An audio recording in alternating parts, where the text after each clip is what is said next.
WrestleMania is WWE's biggest and most historic event every year. But as we all know, it certainly varies from quality from year to year. Welcome back to the third part of our series ranking WrestleManias on our channel. And for any viewers who have not seen the other two parts yet, I encourage you to do so. They're live on the channel now. In this video, we're going to be reviewing WrestleManias 11 to 20, a decade that was seriously defined by some iconic wrestlers like Bret Hart, Shawn Michaels, Stone Cold Steve Austin, and of course, Dwayne "The Rock" Johnson. As with any ranking, we have to assign some categories, and so we have at the top all time the WrestleManias that are truly iconic. Below that, we have intestinal fortitude, those really solid shows that really have some great memories attached to it. Below that, we have so much promise, the category for those manias that really could have been great, but just didn't live up to their hype. And finally, we have at the bottom, let's forget about this, the shows that we just frankly don't want to remember. And at this point, I think it's fair to say, with so many years gone by, we probably have forgotten the manias that would fit in this category. Thanase, I only have one thing to ask you before we start, and that is, are you ready? Let's get crack-a-lackin'. All right, well, to open up with, we have WrestleMania 11, and I have to be honest, looking at this card, I barely remembered what was on this. This is a show that was probably the best match being Diesel versus Shawn Michaels for the WWF Championship. But it was main evented by Lawrence Taylor. I have no idea who it is. He wrestled Bam Bam Bigelow. Apparently, he's like some sort of NFL star or something. I think that's just emblematic of what kind of card this is. Bret Hart beat Bob Backlund, and this is a match I think even he said is not really one that he remembers fondly. Thanasi, what do you think of this? Look, I mean, you look back at this one, and the booking was just a little bit all over the place. I think it was one of those instances where they tried to dive a little bit too hard into the mainstream by putting Bam Bam Bigelow with Lawrence Taylor, the NFL star, in the main event. And a lot of people actually consider that the what should have been the main event, but also the one that was the best match on the card, and justified itself as the world title match, was Diesel versus Shawn Michaels. Of course, this was the one that inspired Kevin Owens to become a wrestler. This was the video that the family had rented. So the 1995 WrestleMania, it does have that sort of nostalgia to it for some people, but in many cases, it's actually considered possibly the worst WrestleMania of all time. So I don't look back at it fondly personally. For me, it fits perfectly in Let's Forget About This. Similar to WrestleMania 29, it's probably a one match card. But aside from that, I think nothing's really that special. Do you agree with that ranking? Agreed. Let's put it in bottom tier. Okay. All right. Well, the next Mania we have is WrestleMania 12. This is another Mania that is really remembered for that one match. But when it goes for an hour and is the main event, and it crowns the new face of the company in Shawn Michaels, obviously the Iron Man match with Bret Hart. This is the Mania that housed that match. That I think in itself has it has historic value beyond a lot of other Mania main events. But is that enough to carry WrestleMania 12 for you, Thanase? Well, see, here's the thing. This is the way that I want to characterize it. A lot of people actually look back at this match and say that the Iron Man match was a bit of a letdown because they had to go, or they knew that they were going to go for 60 minutes, so they couldn't actually give everything that they could throughout the duration of the match in order to maintain that endurance. I'll also attract your attention, though, to the semi-main event, and that was Undertaker versus Diesel. So you look at these four guys: Undertaker, Diesel, Shawn Michaels, Bret Hart. These are the four absolute standouts, top four representatives of the new generation era. So as you talk about history, these are the two that were the two matches and the four wrestlers that were booked, I suppose, to be emblematic of this time period. A real recovery, I suppose, in the booking from WrestleMania 11, the year prior. but also looking to set up the then WWF towards a forward trajectory, and also having that crowning moment for the boyhood dream and that golden super kick in overtime to give Shawn Michaels his maiden world championship win. Where does this rank for you? For me, I'm thinking of this as sort of a middle of the pack sort of thing. So I'm tossing up between our second tier intestinal fortitude or so much promise. I'm tempted to put it in so much promise just because I'm looking at the rest of the card and thinking that they like there probably could have been better things to surround it. Like I even look at the Ultimate Warrior versus Hunter Hearst Helmsley at the time, Triple H, and that was legitimately a squash match. That was, I think he kicked out of his pedigree at one, He and then didn't just got up he didn't and even get covered. He well, just got up. yeah, He so literally there got you up a go. second after. Yeah, so I think So Much Promise is probably what I would put this top end though of So Much Promise. Top end of so much promise. Yeah, I think I can agree with that. And fun fact, the reason Triple H was copying that from Ultimate Warrior was that was the punishment or part of the punishment for the Madison Square Garden incident, the curtain call with the click. Ah, yeah, of course. Yes, you're right. Yeah. All right. Well, next up we have WrestleMania 13, and this one, to be honest, it gives me similar vibes to WrestleMania 11, in which there's a great standout match, and for me, this actually is one that I've watched recently and have come back even more fondly, and that is the submission match between Bret Hart and Stone Cold Steve Austin, the infamous, not the infamous, the famous double turn, and this probably cemented Steve Austin's legacy as a top guy in wrestling. But this was a show that was meant to be Bret Hart versus Shawn Michaels, and Michaels actually took a sabbatical, if you will, from wrestling, where he supposedly lost his smile, and it led to The Undertaker versus Psycho Sid as the main event. No disrespect to either of the two, but I think that really wasn't the best way to main event WrestleMania 13. Definitely wasn't the desired outcome. For me, this is a show that I remember for that one match, and I just don't know within me if I can justify it being highly ranked in our ranking. What do you feel? I think that's exactly right. All the matches on the card are essentially forgettable, except for that massive, because the Bret Hart versus Stone Cold match is an all-time great, right? Like as a match, it is. But the entire card, the WrestleMania, is a bit of a letdown. Yeah. And I think it represents that sort of if I can put it this way, the death of the new generation era, because Mm, the mm. wrestling fans, the wrestling world was ready for the Attitude Era in 1997. And of course, WCW with the NWO had already gotten there. So this was a little bit of a hark back to what was essentially a dead sort of period. So a bit of an unfortunate one. Yeah, sure, it was good for Undertaker to be in the main event, but there He wasn't had really many much other good coming out ones. of it. He had Yeah. so many other good main events. I'm tempted to put this.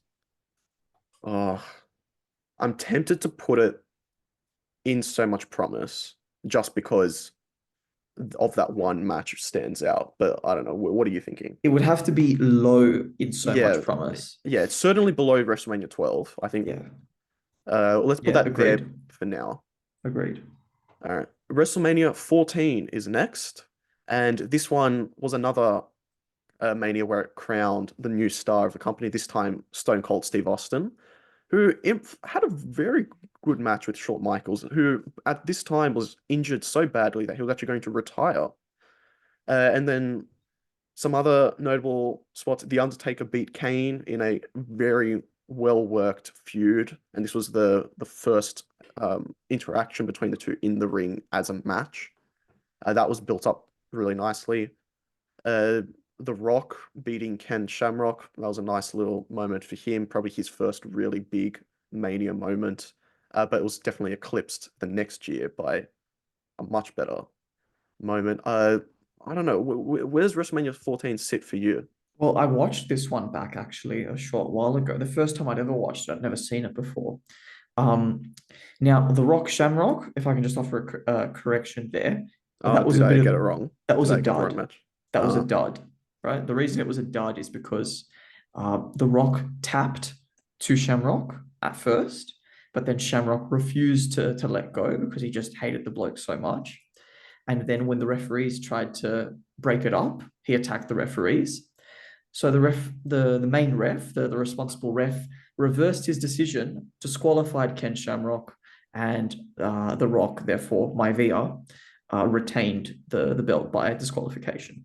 God, what was I thinking of? However, All right, go on. what was a really enjoyable segment, because see, it really felt like a card of two parts, and the undercard matches really did feel like undercard matches, especially like we had a nice climax with the dumpster match, the world tag titles between Chainsaw Charlie and Cactus Jack against the New Age Outlaws. For any of The our younger viewers, that's Terry Funk and Mick Foley. I don't know if our younger viewers would actually know who they are anyway, but they should. No, they know. They know. And if I can bring this up, the babyfaces actually won that, and the decision was reversed the next night.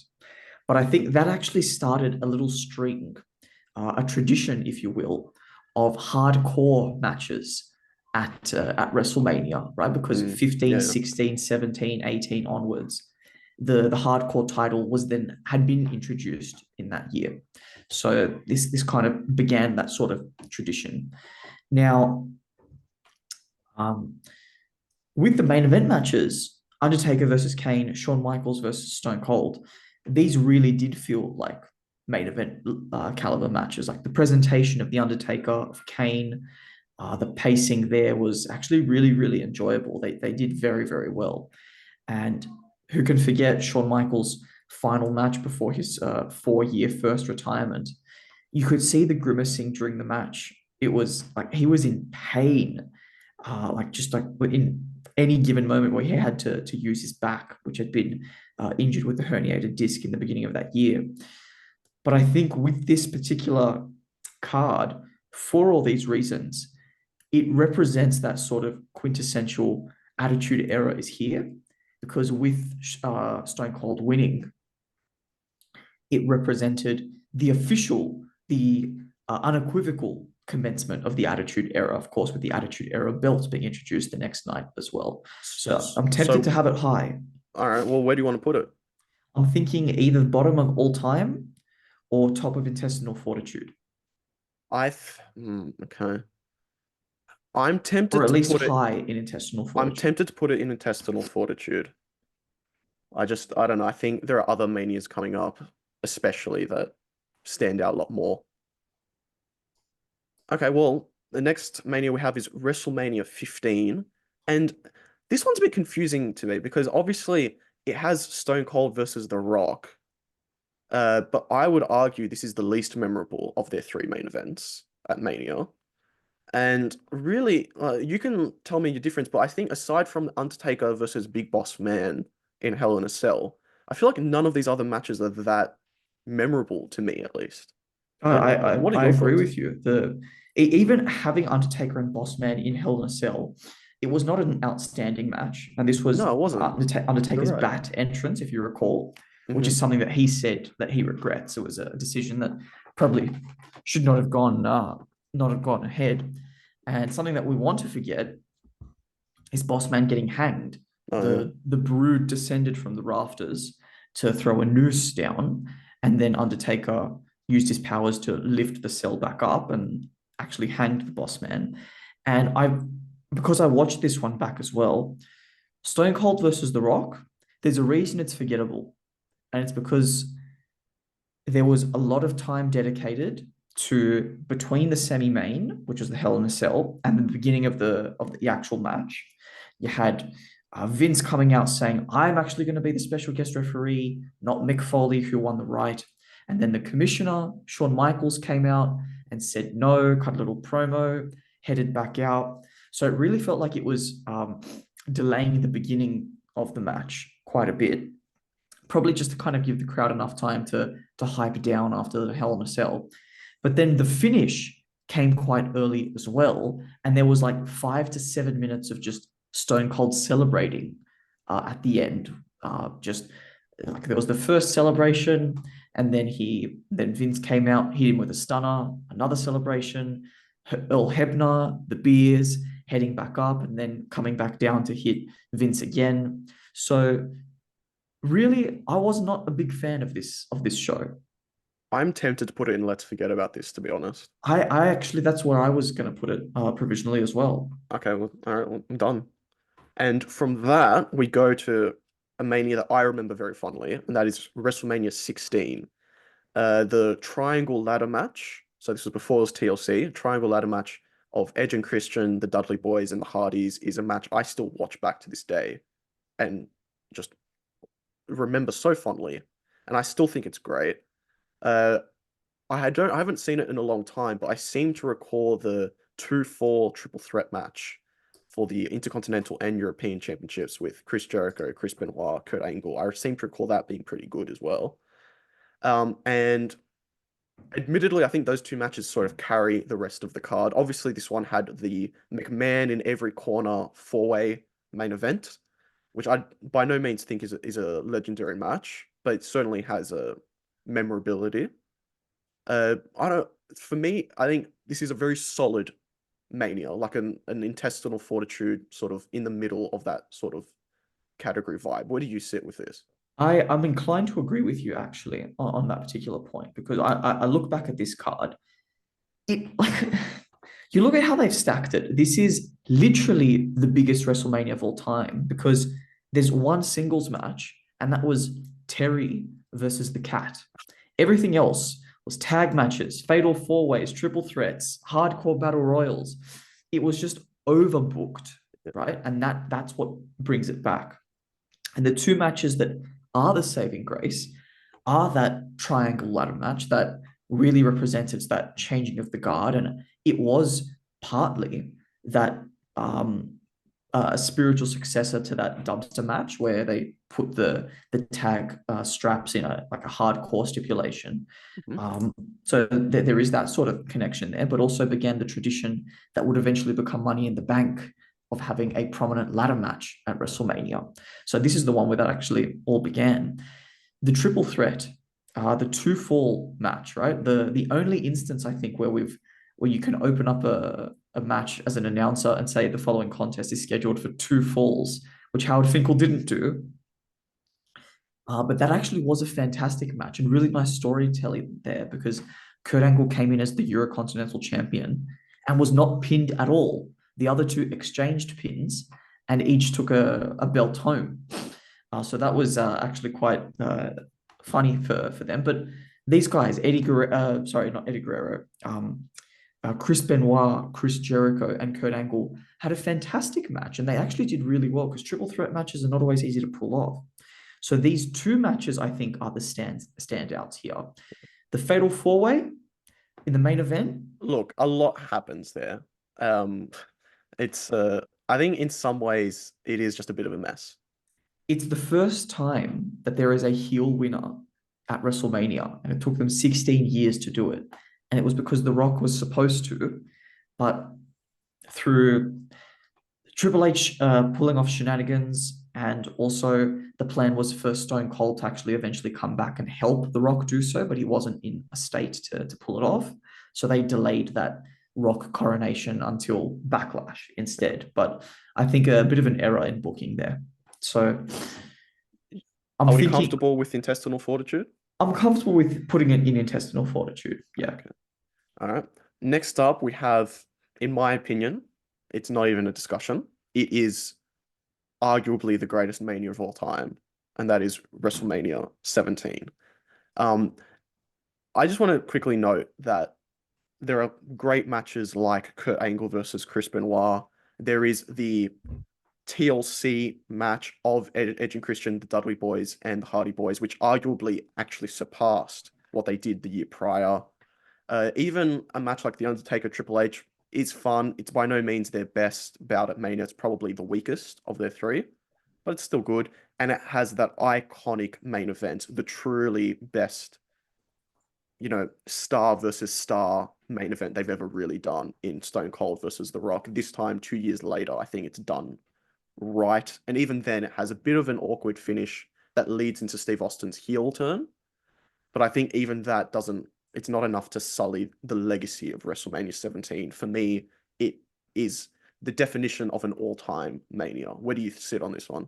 Oh, 100% agree that it has to go tier one. I mean, the fact that Shane McMahon versus Vince McMahon Oh my, got I the didn't even pop that mention it that. did, I know. and people went insane for Linda McMahon standing up. Oh, Can you imagine what it must have been like to live that? Like we oh, think back to that now and we think, what on earth must have been in their minds that night in Texas for them to go nuts for that. But I'm 100% in agreement with this because the TLC match which is TLC 2, I have such fond memories of, because this entire DVD that you'll remember, this was actually for the whole pay-per-view. This was the one that was available at our local Video Easy, later to become Network Video. And we actually rented it several times over the many, many years. yes, we It's did. actually one of my regrets that we didn't buy it when the place was getting up Closed. and selling them off. I think I probably should have done that. But I so many fond memories here. And I was talking before about WrestleMania 14, which represented the ushering in, the official ushering in of the Attitude Era. This one largely is considered WrestleMania 17 as the final night of the Attitude Era, because that's when Stone Cold shakes the hand of Vince McMahon, makes a deal with the devil. Why? Because it's all about that heavyweight championship of the world, the WWF title. And you'll remember as well that as part of this match, uh, we had the My Way package, Of which course, the iconic. everyone looks Yeah, back as the greatest wrestling video package of all time. yeah. So I guess for all of these matches that you mentioned, Angle and Benoit, Shane McMahon versus Vince McMahon, TLC 2, Undertaker versus Triple H as well in the semi-main, and of course, what is arguably the greatest WrestleMania main event of all time, as far as star power, Stone Cold versus The Rock. This one probably has to go top of all time. The next Mania we've got is WrestleMania 18, and look, I think it's a match that a lot of people do remember. Obviously, it's got The Rock versus Hulk Hogan, which I'll admit, star power wise is great, but I'm one of those people that I didn't live The Rock's real rise. I didn't live Hulk Hogan's time. So as far as I'm concerned, don't care that much. This has unfortunately that match actually unfortunately overshadows almost everything else that's on the card. This is a weird Mania for me. It still has moments I enjoy. I still look back on Undertaker versus Ric Flair with fondness.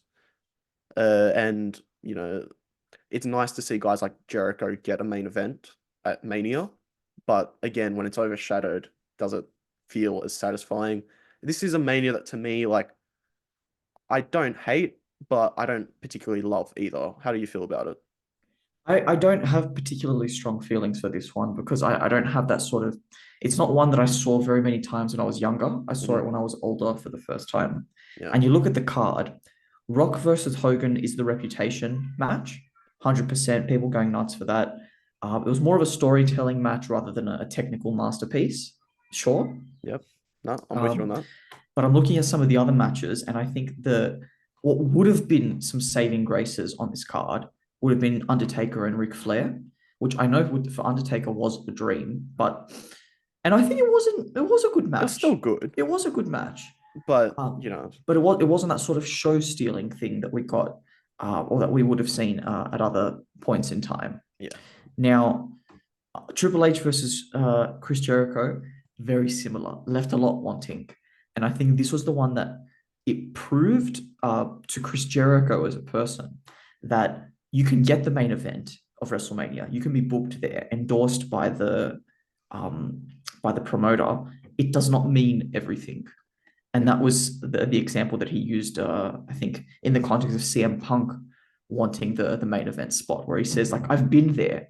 And the thing is, even if you are there, it doesn't necessarily mean everything.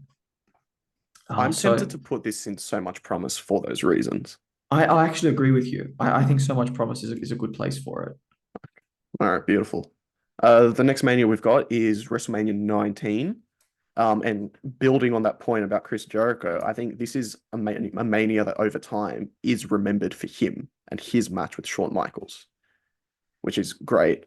And this is a card that had Brock Lesnar versus Kurt Angle, where Brock Lesnar somehow didn't break his neck from that what was it? The shooting star press, was it? Shooting star press. This had The Rock versus Stone Cold, the final match in their trilogy of Mania matches.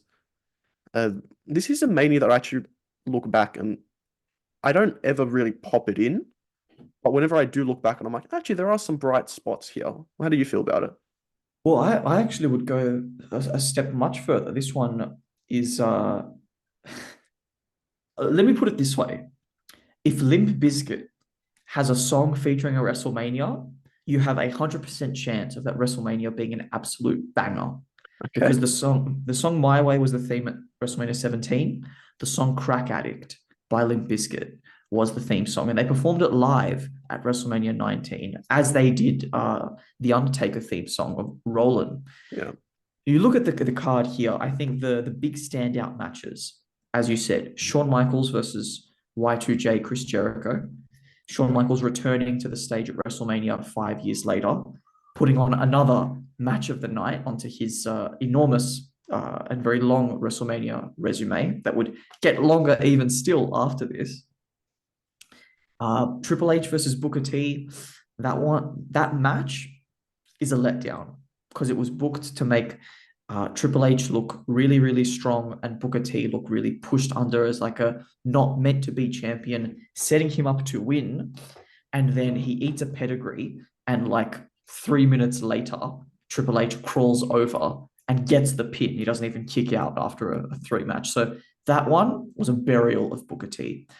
Rock versus Stone Cold, their final match of the trilogy, absolutely memorable. Absolutely memorable. It was like that one last stand. Did you know Stone Cold was actually supposed to go against Hulk Hogan at this one? It was supposed to be the natural evolution after The Rock faced Hogan at 18. But because he knew it was going to be his last one, he said, I want The Rock instead. And they exchanged I love yous after The Rock hit that third rock bottom to get the pin. And of I course, love you. in the main event, the first main event, mind you, the first one where both wrestlers had their real names as their stage names as well, hadn't been done before. And yes, the shooting star press, Lesnar had done it like 100 times in OVW when he was in developmental. And the time that he does it on the biggest stage, he lands on his freaking noggin, as he exclaims the next night on SmackDown, where he takes the title. This was supposed to be really the coronation of Brock Lesnar being the main guy to like the ruthless aggression flag bearer to take over from The Rock and Stone Cold of the Attitude Era. And to be fair, it was. It's just that he wanted to leave. Like, if he He stayed, did. this would have been the era of Brock. You're exactly right. So for you, is this an all-time? This one is largely considered one of the arguable greatest of all time and second only to WrestleMania 17, and that's how I would put it. Okay, well, I'll put it in there below WrestleMania 17. And we'll conclude this episode with our discussion of WrestleMania 20. This was, for me, this is the first Mania I remember where they really sold this is an anniversary show. Like, this is like a big landmark because this is the one that I was watching. I didn't really watch WrestleMania 10, so I wasn't really, I've never really been known, I've never known it as like a big anniversary, but this one was. And it has the crowning moments of both Eddie Guerrero and Chris Benoit. Look, we've said Chris Benoit's name a couple times. Obviously, he has a very checkered past, and we can't condone anything that he's done. But at the time, he and Eddie Guerrero having that moment together in the ring, both as the world champions, it really was like a beautiful image. How do you feel about this Mania?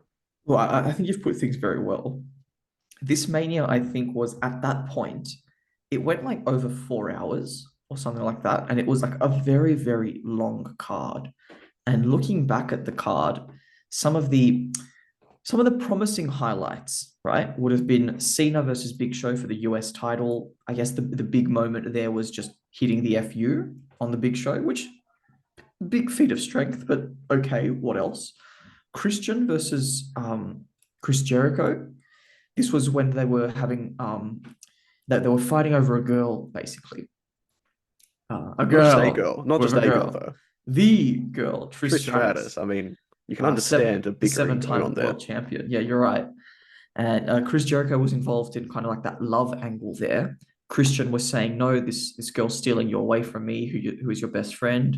And what does he do? He um, betrays his best friend, and then Trish Stratus also betrays her love interest, slaps him in the face, puts him straight into an unprettier by Christian, and he leaves with the victory and with the girl. Uh, but I mean, like, okay, right? Like, not much there. Evolution versus the Rock and Sock connection. The big climax here was because this was kind of an excuse to just have the Rock on the card, but the real climax came at Backlash when Randy Orton faced Mick Foley in a hardcore match or Falls Count Anywhere hardcore match for the Intercontinental title. So this handicap was a bit of a letdown as well.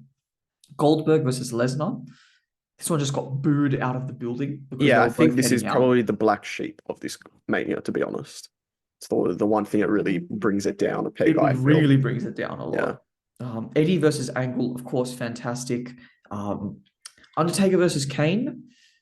This was not as good as their first match, right? Their It first match wasn't. was fantastic. But this did see the return of the dead man, The which I dead man think gimmick. You're which I right. think does it doesn't elevate it, but it gives it something different from their Gives previous it some bout. memorability, I Yeah. suppose. And then, of course, a fantastic triple threat, probably the best ever triple threat match because these three guys actually incorporated each other into everything. It wasn't Yeah. let's have a singles match and then one guy coming in like to swap in and then it continues to be like a different kind of singles match. These three, Shawn Michaels, Triple H, Chris Benoit, they knew how to operate.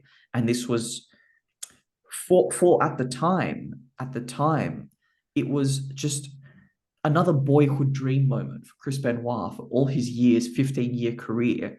And he finally won the big one in the main event of WrestleMania. It was like the Yes movement It was 10 at the years time. earlier, Yeah, it right? was. Yeah. It No. was a technical master actually getting his coronation. So it was a big deal. And can I just say as well, you say that about Daniel Bryan 10 years later, 10 years after Bryan, we may get that with Cody Rhodes, the fans Indeed, forcing it. indeed. So there is some lovely symmetry that's forming You're absolutely right. with these anniversary shows. I'm tempted to put this in intestinal fortitude.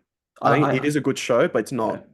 it's not right at the apex. It's not quite at the all time, but it is a good show. Has some good matches and some great moments as well. Okay, well, let's do our final summary. And this week, this time I want to do it a bit differently. So I'm just going to do them within categories and we'll sign it. So Yep, in all time, we have WrestleManias 17 and 19. I think 17 first and then 19. Is that fair? I agree with you.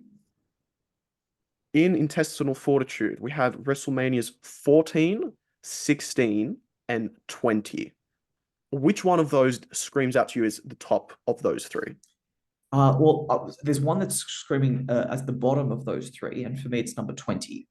Okay, I So can go with that. I'm Yep. open to you as to what you think. I think I can. tentatively, I had 14 above number 16.